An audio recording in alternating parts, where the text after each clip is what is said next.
Un jour, on est dans le train avec ma mère et je lui dis, bah, cette personne en question me lèche le zizi. Et en gros, moi, je fermais les yeux pendant qu'il faisait ses trucs. Et à la fin, j'ouvrais les yeux, j'avais un jouet à la main. Mon innocence à 5 ans, elle était flinguée. Flinguée de fou.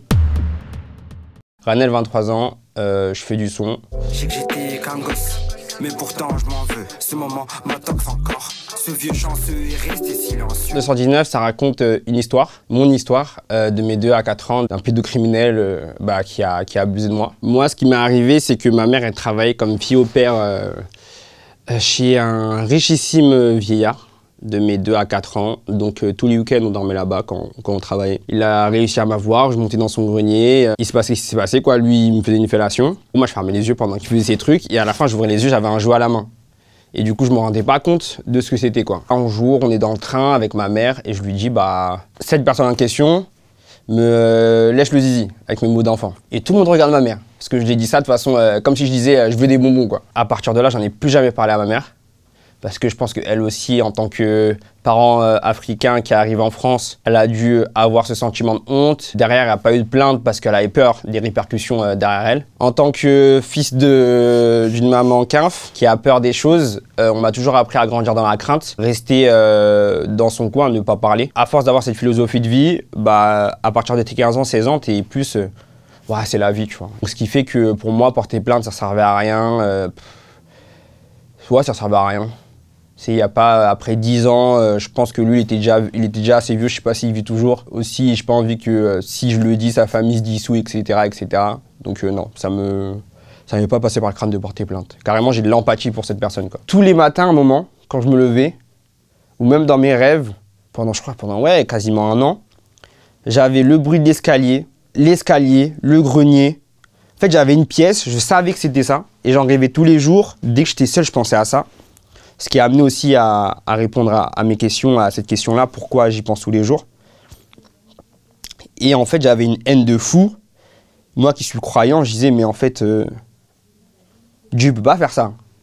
C'est trop bizarre. Et tu te dis, mais putain, pourquoi j'ai subi ça jeune? Pourquoi je me souviens de ça?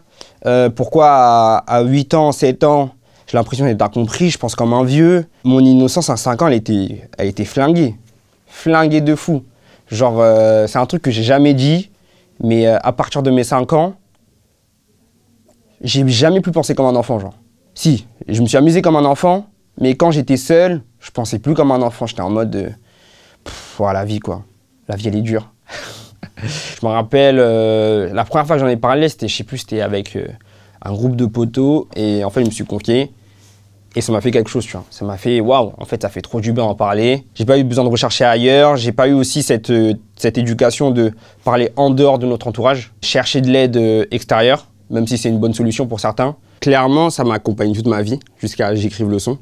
Ce qui est normal, je suis passé par des phases de questions existentielles assez jeune à cause de ça. Ça m'a paru assez naturel d'écrire le son, d'en faire un son et d'expier ce trauma-là parce qu'il commençait à prendre beaucoup de place en moi. Je me suis mis à écrire tout seul, sans avoir d'avis, et ça a donné 119. Ça m'a pris quand même 1 semaine et demie à bien choisir les mots, à bien rentrer dans le thème que je voulais, à donner la vibe. Parce qu'aujourd'hui, quand on écoute le son, on me dit souvent que tu peux pas t'enjailler dessus. Enfin, c'est normal. C'était souvent, ouais, le son, il donne des frissons, quoi. Est-ce que c'est vraiment vrai? On me dit souvent ça, parce que j'ai toujours le sourire aux lèvres, et je leur réponds, bah ouais. Je me rappelle des méthodes employées. Je décollais quand sa voix et ses notes m'envoyaient le voir. Le bruit de la porte et de l'escalier, je m'en souviens très bien.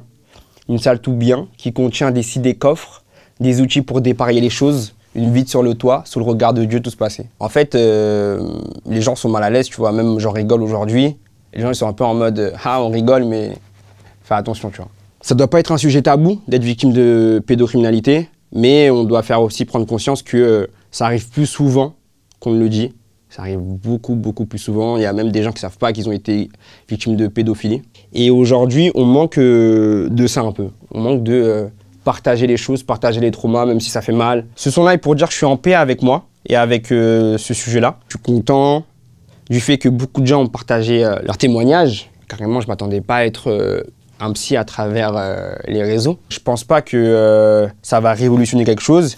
Mais j'espère juste que les gens vont en parler autour d'eux et auront plus de facilité à parler de trauma.